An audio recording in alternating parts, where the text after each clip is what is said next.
우리 다 같이 하나님의 말씀 보시겠습니다. 하나님 말씀은 다니엘서 7장 1절로 28절까지 있는 말씀이 될 텐데요. 오늘 제가 다니엘서 7장 1절과 그리고 28절 말씀을 봉독해 드리겠습니다. 바빌론 왕 벨사살의 제1년에 다니엘이 자기 침상에서 꿈을 꾸며 머릿속에 환상들을 받고 그때 그가 그 꿈을 기록하며 그 일들의 요점을 말하니라. 28절입니다. 여기까지가 그 일의 끝이니라. 나 다니엘로 말하건대 내가 깊은 생각으로 말미암아 심히 근심하였으며 내게서 안색이 변하였으나 내가 그 일을 내 마음속에 간직하였느니라.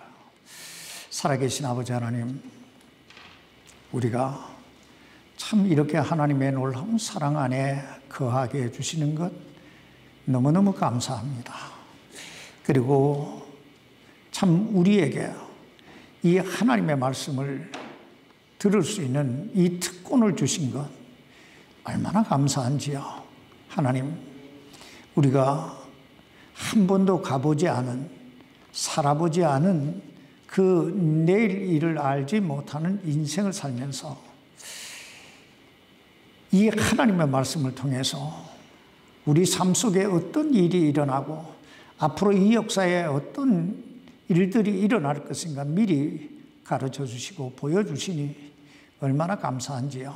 하나님, 우리가 이 말씀을 알므로 좀 더 탁월한 생애에 하나님께 영광 돌리는 생애를 살아갈 수 있도록 하나님 우리를 지키시고 인도해 주옵소서.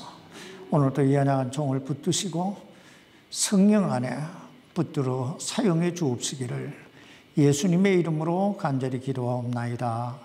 아멘. 착석해 주시기 바랍니다. 오늘 본문 말씀은 표면적으로 보면 다니엘서 7역의 2장에 나오는 내용과 대단히 흡사한 부분들이 많습니다.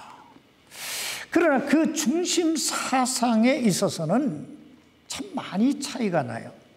예를 들면 다니엘서 2장에서는 이 세상의 역사의 흐름을 하나의 형상에다, 신상에다 비유하고 있는 반면에 오늘 이 다니엘서 7장에서는 이 세상 역사의 흐름을 내 짐승에다가 비유하고 있습니다.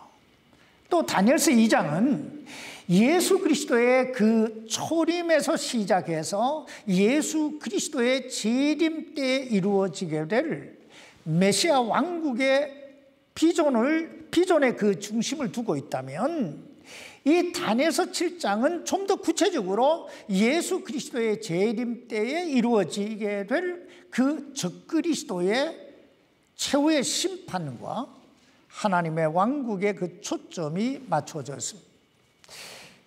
그러므로 다니엘서 2장이 이 세상 역사가 어떻게 흘러갈 것인가 하는 그 종말에 대한 어떤 모형, 그림이라면, 이 그림의 초안을 잡아놓은 것이라면 다니엘서 7장은 좀 더 구체적으로 그것이 어떻게 이루어질 것인가 하는 그 그림의 완성 부분에 해당한다고 볼 수 있습니다. 더 나아가서 다니엘서 2장이 인간의 관점에서 본 이 세상 역사의 흐름을 이야기하고 있다면 다니엘서 7장은 하나님의 관점에서 본 이 세상 역사의 흐름을 말씀하고 있습니다. 그럼 이제부터 좀 더 구체적으로 하나님의 관점에서 본 이 세상 역사와 그 종말에 대해 살펴보십시다. 우리가 지난번에 살펴봤듯이 다니엘서 2장은 바벨론의 느부갓네살 왕의 꿈으로 시작됩니다. 다니엘서 여기 2장 31절로 33절까지 말씀을 여러분 보시기 바랍니다. 오 왕이여, 왕이 보셨사온데 보소서 큰 형상이니이다.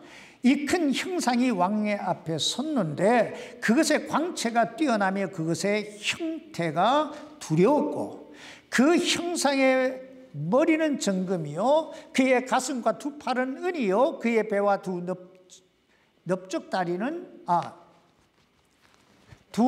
넓적다리는 롯이요 그의 두 다리는 쇠요 그의 두 발은 얼마나 쇠요 얼마나 진흙이었나이다. 여기서 중요한 것은 그 형상이 네 부분으로 나누어져 있다는 거예요. 그 형상의 머리는 뭘로 되어 있어요? 정금이요. 가슴과 두 팔은 은이고 배와 넓적다리는 롯이고 두 다리는 쇠고 그 두 발은 얼마나 쇠요? 얼마나 진흙으로 구성되어 있습니다. 그리고 그 해석은 정금 부분에 해당하는 이 머리 부분은 느부갓네살 왕이 통치했던 바벨론 제국을 의미하고 그리고 은으로 된 가슴과 두 팔은 바벨론 제국 이후에 이 세상을 지배하게 될 메대와 페르시아 제국을 의미하고 그리고 롯으로 된 배와 넓적다리는 그 메대와 페르시아 제국 이후에 이 세상을 지배하게 될 헬라 제국을 상징하고 쇠로 된 이 철로 된 두 다리는 그 헬라 제국을 정복하고 이 세상을 지배하게 될 로마 제국을 상징합니다. 그런데 이러한 인간의 왕국을 상징하는 그 형상은 하늘에서 날아온 손으로 되지 아니하고 깎아낸 돌에 의해 산산조각이 나서 다 흩어져 버리고 마침내 하나님의 왕국이 세워지게 된다 하는 게 다니엘서 2장의 내용입니다. 그런데 이 다니엘서 7장에 나오는 이 다니엘이 꾼 꿈에서는 네 짐승의 모양이 등장하고 있습니다. 이제 우리가 좀 더 구체적으로 잘 살펴보겠지만 다니엘서 2장과 마찬가지로 첫 번째 등장하는 사자는 바벨론 제국을 의미하고 그리고 두 번째 등장하는 곰은 메대와 파사, 페르시아 제국을 의미하고 세 번째 등장하는 표범은 헬라 제국을 의미하고 네 번째 등장하는 두렵고 무서우며 힘이 강하고 큰 쇠 이빨을 가지고 있는 짐승은 로마를 상징합니다. 그렇다면 하나님께서는 왜 다니엘서 2장에서는 그 화려한 형상을 통해 이 세상 역사의 흐름을 보여주시고 이 다니엘서 7장에서는 짐승을 통해 이 세상 역사의 흐름을 보여주시고 계실까요? 그것은 인간의 관점과 하나님의 관점이 얼마나 다른 것인가 하는 것을 보여주신 거예요. 다시 말하면 인간의 관점에서 볼 때 이 세상 역사는 화려한 정금 같고 은 같고 녹 같고 철과 같지만 하나님의 관점에서 보면 이 세상 역사는 약육강식을 일삼는 하나의 짐승에 불과하다는 거예요. 사실 우리 그리스도인들은요 이걸 볼 수 있어야 돼요. 이 세상이 아무리 화려하다 할지라도 참 이 세상이 아무것도 아니라는 이걸 우리가 깨달아 볼 수 있어야 한다는 거예요. 여기 다니엘서 1장 7절 말씀을 보시기 바랍니다. 바벨론 왕 벨사살의 제1년에 다니엘이 자기 침상에서 꿈을 꾸며 머릿속에 환상들을 받고 그때 그가 그 꿈을 기록하며 그 일들의 요점을 말하니라. 다니엘서 2장에 보면 누가 꿈을 꿉니까? 느부갓네살 왕이 꿈을 꾸지요. 그런데 이 다니엘서 7장에 넘어와 보면 누가 꿈을 꿔요? 다니엘이 꿈을 꾸고 있습니다. 그리고 그 내용을 기록한 것이 이 다니엘서 7장입니다. 이제 7장 2절 말씀 보십시다. 다니엘이 말하여 이르되 내가 밤에 환상 속에서 보는데 보라 하늘에 내 바람이 대해 위에서 다투더라. 여기서 하늘에 내 바람이란 동서남북을 주관하시는 하나님의 주권적 역사를 의미하는 거예요. 그리고 여기에 그 내 바람이 어디로 향해요? 대해가 어디예요? 큰 바다를 의미하잖아요.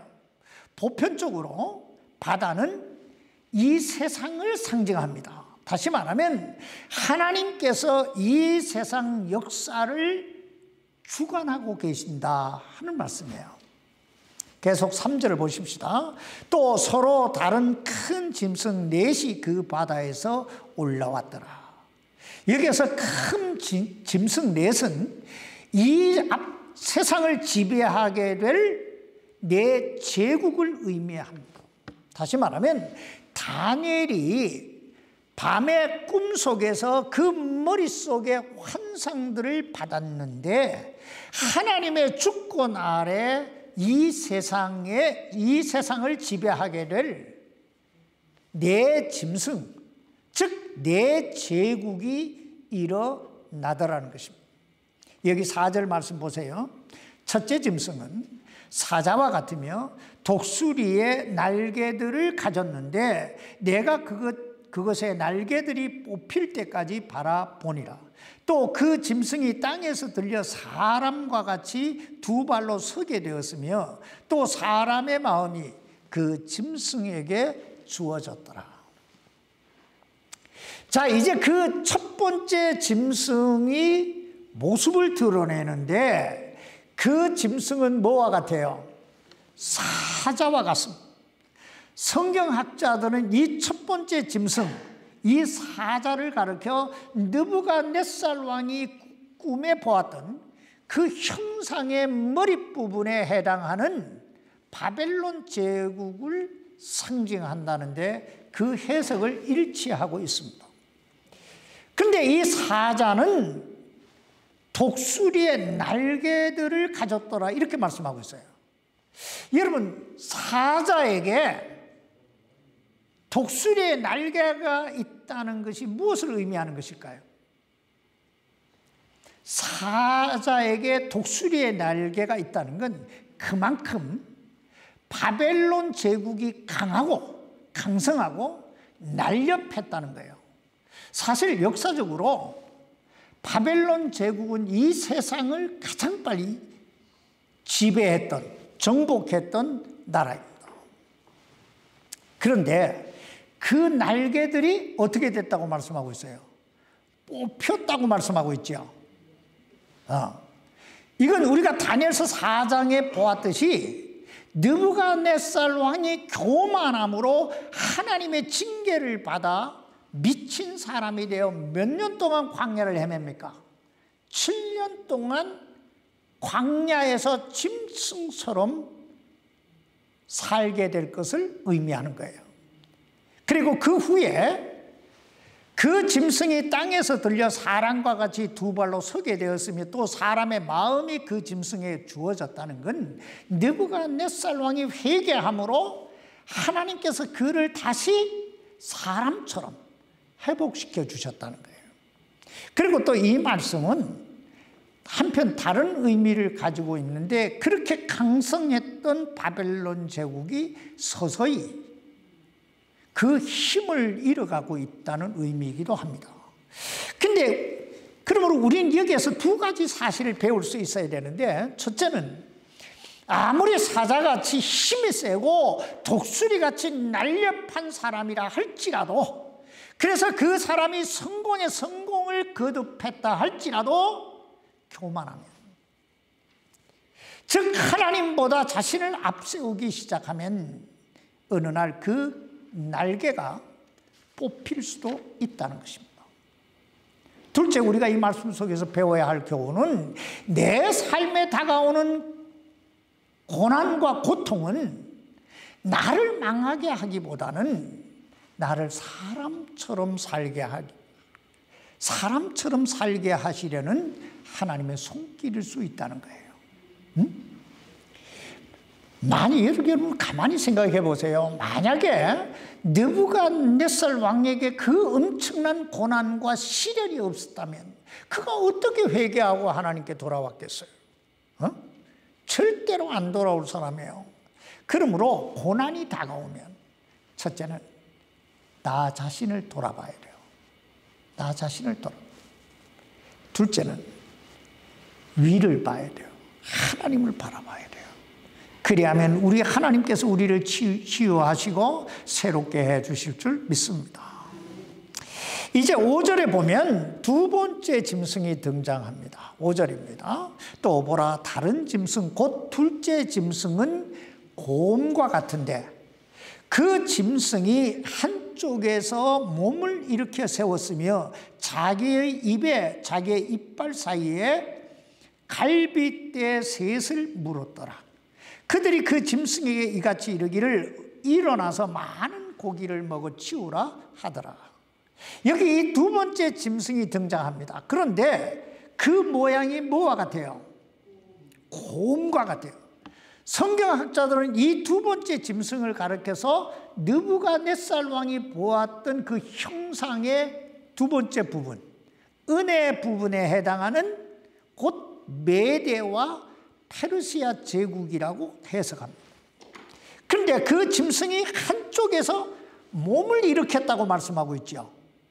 여러분, 그 의미가 뭘까요?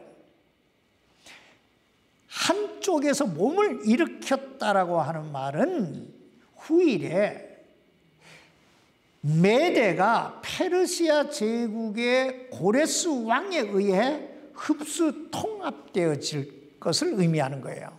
한쪽이 일어났다 하는 말은 한쪽이 흡수됐다 이 말이에요.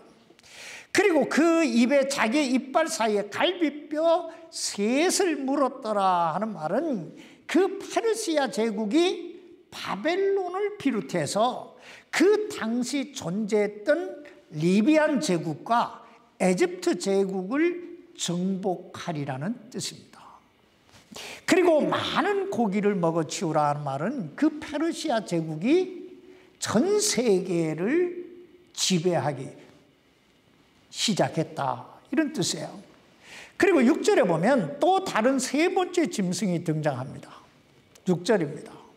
일 뒤에 내가 보니 보라, 다른 짐승 곧 표범과 같은 것이 있는데 그새 등에는 날짐승의 날개 넷이 있었고 또 그 짐승에게 머리 넷이 있었으며 통치 권세가 그 짐승에게 주어졌더라. 성경학자들은 이 세 번째 짐승 표범은 느부갓네살 왕이 꿈에 보았던 그 형상의 세 번째 부분에 해당하는 로세나라, 즉 헬라 제국을 의미한다고 해석하고 있습니다. 근데 그것의 등에는 날짐승의 날개 몇이 있어요? 넷이 있었다고 말씀하고 있는데 이 말은 알렉산더 대왕의 수하에는 용맹한 네 장수가 있었다는 뜻입니다. 역사적으로 볼 때 이 알렉산더 대왕의 수하에는 네 장수가 있었는데 안티파티르라고 하는 장군과 니시마쿠스라고 하는 장군, 셀라큐스, 그리고 푸돔페이라고 하는 네 장수가 있었는데 이들은 나중에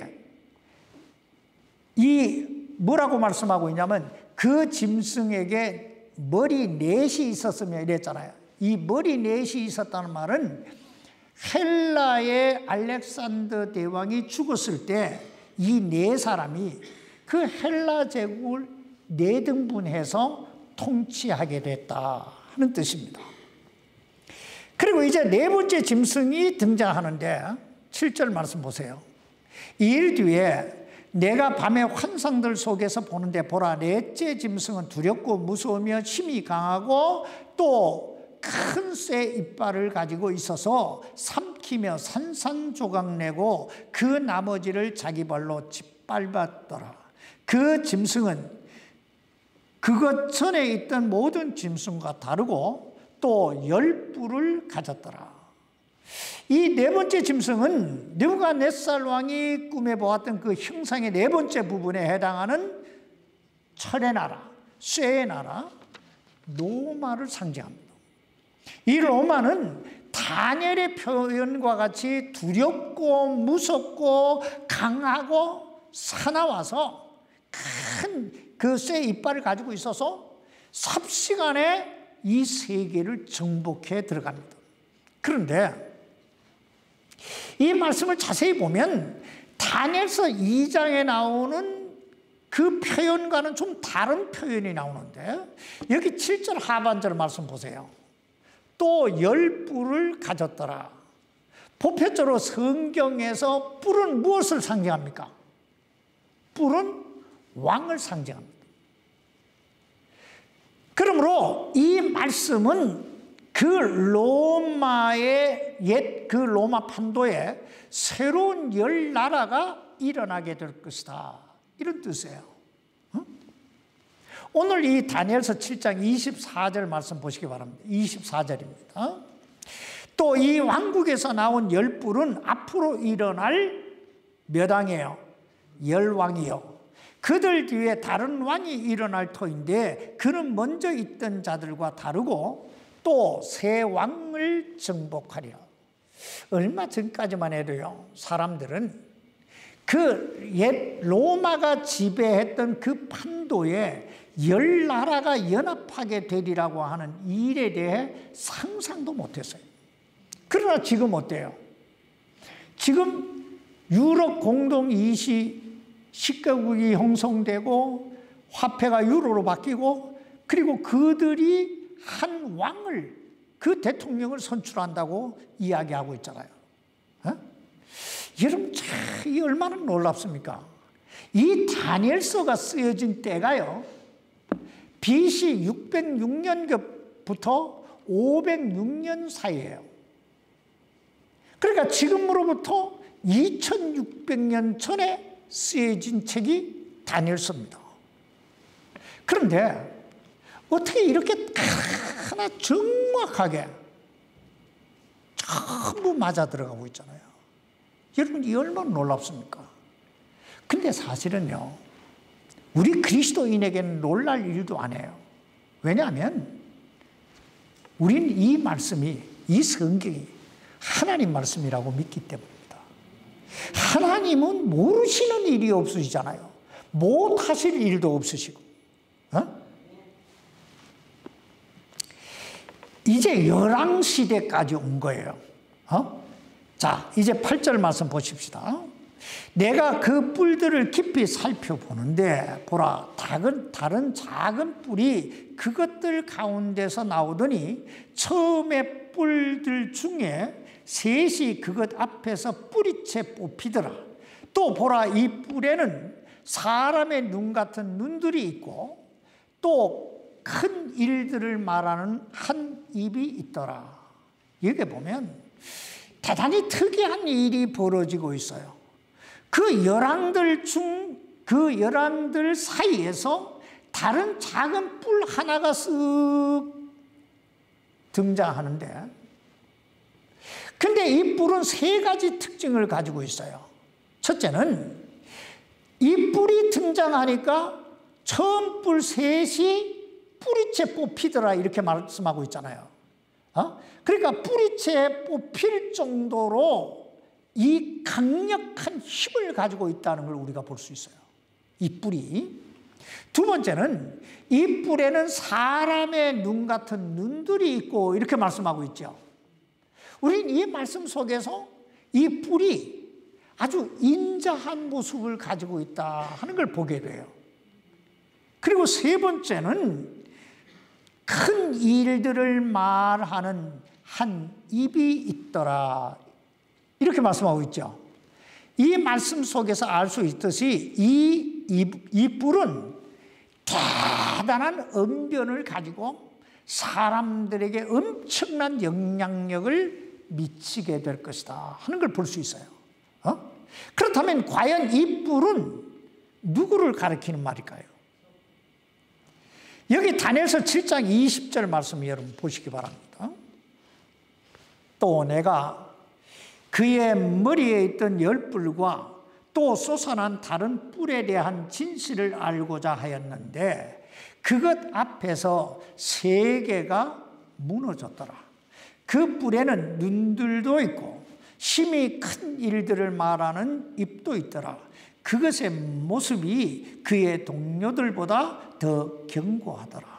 성경학자들은 여기에 열뿔이 옛 로마 판도에 세워지게 될 열나라의 연합을 의미하는 것이라면 여기 솟아난 다른 뿔은 그 나라들을 중심으로 나타나게 될 힘도 있고 인간미도 있고 언변도 갖춘 새로운 지도자, 수많은 사람들이 열광하고 따라다니게 될 적그리스도를 의미한다고 해석합니다.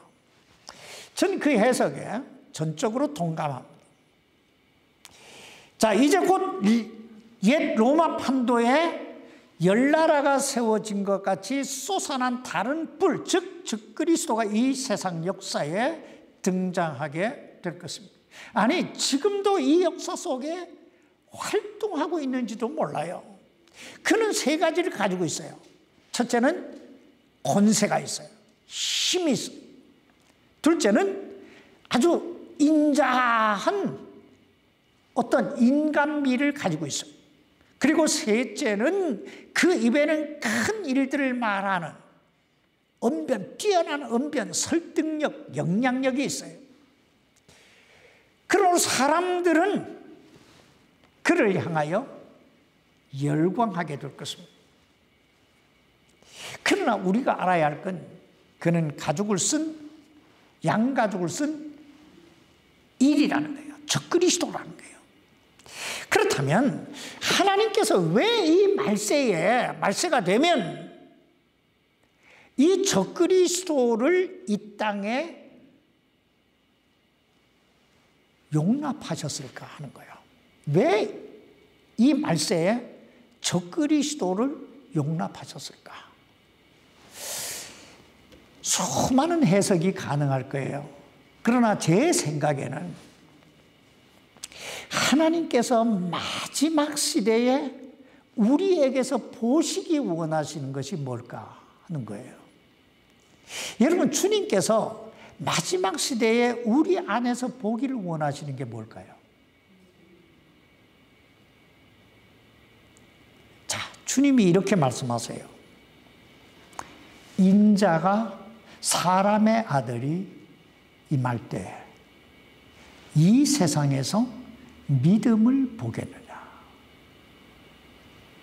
자, 하나님이 우리에게서 이 마지막 시대에 당신의 백성들에게서 가장 보시기 원하시는 것이 있다면 그것은 바로 믿음이에요.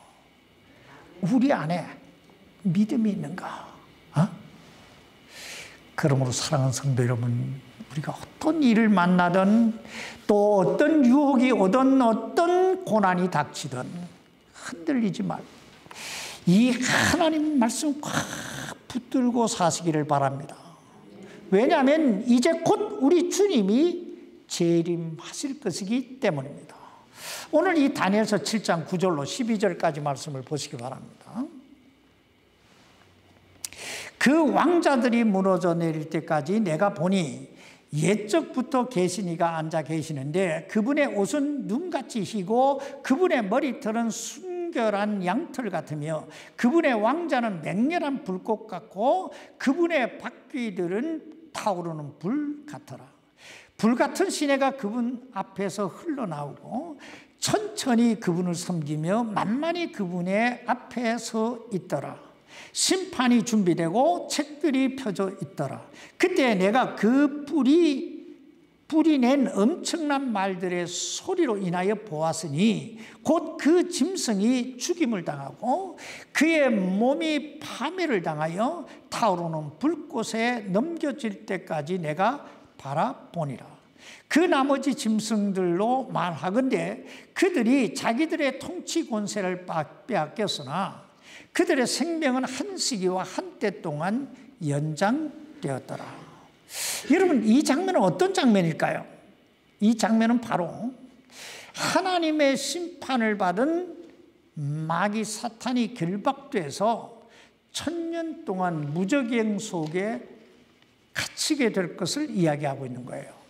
그리고 그 다음 장면에 보면 사람들의 아들 같은 이가 하늘의 구름을 타고 재림하시는 장면이 나오는데, 여기 다니엘서 7장 13절로 14절 말씀 보시기 바랍니다. 내가 밤에 환상들 속에서 보는데 보라, 사람의 아들 같은 이가 하늘의 구름들과 함께 와서 옛적부터 계신 이에게 가니 그들이 그를 그분 앞에 가까이 데려가니라. 그분께서 그에게 통치와 영광과 왕국을 주시니 이것은 모든 백성들과 민족들과 언어들이 그를 섬기게 하려 함이라. 그의 통치는 영존한 통치요 없어지지 아니할 통치며 그의 왕국은 멸망치 아니할 왕국이라. 이 장면은 예수 그리스도의 재림과 함께 이루어지게 될 천년 왕국의 모습을 이야기하는 거예요. 그렇다면 이 예수 그리스도의 재림과 천년 왕국이 언제 이 땅에 이루어지게 될까요? 다니엘은 이 계시의 환상을 보면서 그 영이 괴로워하고 그 마음에 근심이 쌓였다, 이렇게 말씀합니다. 왜냐하면 다니엘은 지금까지 살면서 한 번도 상상도 못 해보고 한 번도 본 적도 들은 적도 없는 그런 계시를 받았기 때문입니다. 여기 15절 말씀 보세요. 나 다니엘이 내 몸 한가운데서 내 영 안에서 괴로워하였으며 내 머릿속에 환상들이 나를 근심하게 하므로. 그래서 16절에 보면 자기 곁에 있던 자들 중에 하나에게 물어봅니다. 그러자 그가 그 해석을 가르쳐줘요. 16절로, 여기 7장 16절로 23절까지 말씀은 여러분 꼭 집에 가셔서 읽어보시면 여러분 금방 이해가 되시는 말씀이에요. 그래서 이 부분은 뛰어넘어서 25절로 가십시다. 또 그가 지극히 높으신 이를 대적하려고 엄청난 말들을 하며 지극히 높으신 이의 성도들을 지치게 하고 또 때와 법을 바꾸려고 생각할 것이며 그들은 한 때와 두 때와 반 때까지 그의 손에 주어지니라. 이 장면은 그 작은 뿔이, 즉 적그리스도가 이 땅에 출현해서 지극히 높으신 이 누구예요? 하나님을 대적하려고 엄청난 말들을 한 때와 두 때와 반 때, 즉 3년 반 동안 쏟아내면서 성도들을 유혹하게 될 것을 의미합니다. 이게 7년 대환란 중에 절반에 해당하는 시기예요. 이 부분은 다음에 이제 우리가 좀 더 구체적으로 살펴보기라 하고 26절로 넘어갑시다. 그러나 심판이 진행된 즉 그들이 그의 통치 권세를 빼앗아 그것을 끝까지 소멸시키고 파멸시킬 것이요. 이 장면은 우리가 25절에 보았듯이 아무리 적그리스도가 지극히 높으신 이 하나님을 대적하려고 엄청난 말로 3년 반 동안 성도들을 유혹할지라도 결국은 심판이 진행되면 완전히 소멸되고 파멸되게 될 것이다 하는 걸 보여주는 거예요. 그리고 27절에 보십시다. 왕국과 통치와 온 하늘 아래 왕국의 위대함이 지극히 높으신 이의 성도들의 백성에게 주어지니라. 그분의 왕국은 영존하는 왕국이며 모든 통치 권세가 그분을 섬기며 순종하리라. 여기에 나오는 그분은 13절에 나오는 사람의 아들 같은 이를 가리키는 말이에요. 즉 사람의 아들 같은 이, 예수 그리스도께서 재림하시게 되면 적그리스도는 소멸되고 파멸될 것이고, 온 왕국과 통치와 온 하늘 아래 왕국의 위대함이 그리스도의 나라가 돼서 구원받은 성도들이 다스리게 될 천년 왕국이 이루어지게 된다는 것입니다. 성경에 보면 사람의 아들, 개역 성경에는 인자라고 하지요. 이 인자라고 하는 말이, 이 단어가 참 많이 나와요. 여러분, 이 사람의 아들, 이 인자는 누구를 가리키는 명칭일까요? 예수님께서 자신을 가르치신 호칭 가운데 가장 많이 사용하신 게 인자예요. 사람의 아들. 신약 성경에 보면, 이 복음서에 보면 69번 나와요. 그런데 요한복음에 보면 그게 12번 나오는데, 주님이 언제 이 인자라는 단어를 쓰셨는지 세 가지만 보고 마칩시다. 여러분, 요한복음을 펴보세요. 이건 중요하니까 여러분들이 펴보시면 좋습니다. 요한복음 3장 13절입니다. 하늘로부터 내려온 자, 곧 하늘에 있는 사람의 아들 외에는 아무도 하늘에 올라가지 아니하였느니라. 여기에 하늘로부터 내려온 곧 하늘에 있는 인자 외에는, 여러분, 예수님께서 지금 어디에서 오셨다고 말씀하고 있습니까? 하늘로부터 내려온 자, 이러죠. 여러분, 이 말씀이 무엇을 의미하는 것일까요? 간단하게 세 가지만 생각해 보세요. 첫째, 하늘에서 내려온 자라고 하는 말은 이분이 곧 하나님이시란 뜻이에요. 여러분, 예수님을 크리스마스가 되면 우리가 부르는 네 글자로 부르는 말이 있죠. 임마누엘이라고 네 글자로 부르죠. 임마누엘이란 뜻이 뭐예요? 이제 다음 질문 손집사님 갈 거예요. 임마누엘이라는 뜻은 우리와 함께 하시는 하나님이라는 뜻이잖아요. 그죠? 나와 함께 하시는 하나님. 그러니까 예수님이 곧 누구시라는 거예요? 하나님이시라는 거예요. 두 번째, 하늘에서 내려오셨다. 이 말씀의 의미가 뭐냐면 그분은 거룩하신 분이다, 이런 뜻이에요. 잘 여러분 생각해 보세요. 모든 사람이 죄인인 이유가 뭐예요? 우리 모든 사람이 죄인이 된 이유가 뭐예요? 우리가 죄를 졌기 때문에? 거짓말해서? 아니요. 우리는 이미 태어나면서부터 아담의 죄성을 타고났기 때문에. 이게 땅에서 난 자는 모두가 다 아담의 후손이에요. 그러니까 다 죄인이라 이 말이에요. 근데 예수님은 땅에서 난 자가 아니고 하늘에서 내려오신 분이에요. 그러니까 그분이 거룩하시다, 이런 뜻이에요. 세 번째는, 그러므로 그분만이 우리의 구세주가 되실 수 있다는 뜻이에요. 뭔 뜻인지 이해가 되세요? 네. 그분만이 우리의 구세주가 되신다. 두 번째, 요한복음 3장 14절 말씀 보세요. 인자를 세 번 찾는다고 그랬어요. 자, 모세가 광야에서 뱀을 든 것 같이 사람의 아들도 반드시 들려야 하리니, 인자도 들려야 하리니, 이런 뜻이에요. 여러분, 이 말씀의 의미가 뭘까요? 이 말씀의 의미는 옛날에 모세가 하나님을 대적하던 이스라엘 백성들이 불뱀에 물려 죽기 시작하는 거예요. 그럴 때 하나님께 기도하죠. 그러니까 하나님께서 뭐라고 그래요? 놋뱀을 만들어 장대에 달아 높이 들으려고 그러죠. 그러면 그 놋뱀을 본 자는 살리라고 그래요. 그러니까 모세가 들었어요. 그러니까 놋뱀을 본 자들은 다 불뱀에 물려 죽어가는 사람이 살아난 거예요. 이와 같이 인류의 죄를 위해 예수 그리스도, 그 거룩하신 분이 십자가에 달려 대속의 죽음을 죽으실 것을 의미하는 거예요.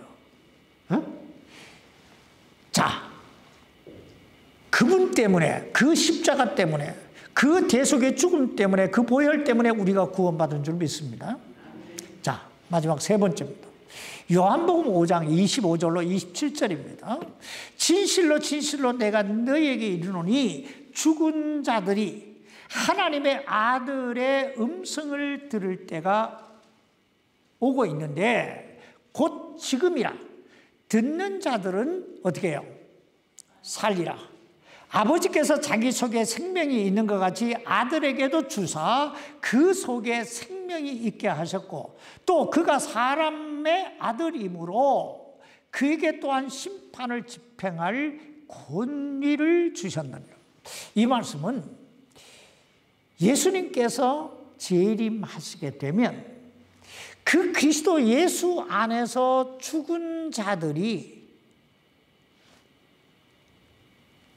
그 주님의 음성을 들을 날이 온다는 거예요. 그 주님의 음성을 듣는 순간에 부활하게 될 것과 주님이 친히 이 땅을 다스리고 심판하시게 될 것을 의미하는 거예요. 그래서 그리스도의 왕국이 완성된다. 이게 예수 그리스도의 사람의 아들 되심, 인자 되심의 의미입니다. 마태복음 24장에 보면 말세가 되면 여러 가지 징조들이 일어날 것이라고 말씀하잖아요. 그 징조들 가운데 많은 사람들이 그리스도의 이름으로 와서 사람들을 미혹하고 민족과 민족이 나라가 나라를 대적하여 일어나게 되고 지진과 기근과 여러 가지 일들이 일어나게 될 것이라 이렇게 얘기하잖아요. 이게 바로 다니엘서 오늘 우리가 보고 있는 이 다니엘서 7장의 한 때와 두 때와 반 때에 이루어질 내용들이에요. 그리고 그 때가 되면 주님은 영광 중에 이 땅에 오시게 될 것입니다. 여러분도 다 느끼시겠지만 우리 주님의 재림의 시간은요 점점 더 가까이 다가오고 우리는 3년 반 전에 어떤 일을 겪었어요? 우리는요 보도 듣도 못한 일을 경험했잖아요. 3년 반 전에.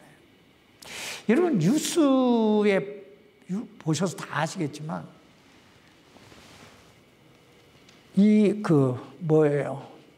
피너럴홈 이 장례식장이 없어가지고 시체가 거리에 널브러져 있는 거 보셨죠? 그냥 막 냉동차가 없어서 막 이러잖아요. 뉴욕에는 그냥 큰 구덩이 파고 막 이렇게 우리가 여러분 상상이나 해봤어요? 그리고 집에서 놀면서 돈 받아 먹을 거라고 생각해 봤어요? 난 평생 난 처음 봤어요. 나만 처음 봤는지 몰라요. 근데 여러분 이보다 더 큰 일이 이제 곧 다가올 것입니다. 그러므로 믿음에 꼭 붙어 주님과 날마다 동행하며 사시기를 바랍니다. 그날까지 하나님께서 우리 모두를 지켜주시고 인도해 주시기를 주님의 이름으로 축원합니다. 기도하십시다. 살아계신 아버지, 우리가 참 이 시대가 어떤 시대인지 좀 알고 주님과 좀 더 가까이 가는 그런 믿음의 사람들이 되게 해 주옵소서. 인자가 올 때 이 세상에서 믿음을 보겠느냐고 탄식하셨던 주님, 오늘 여기 믿음 있는 자들을 보시옵소서. 그래서 이들을 통해 하나님의 나라가 세워지게 해 주옵소서. 예수님 이름으로 기도하옵나이다. 아멘. 아멘.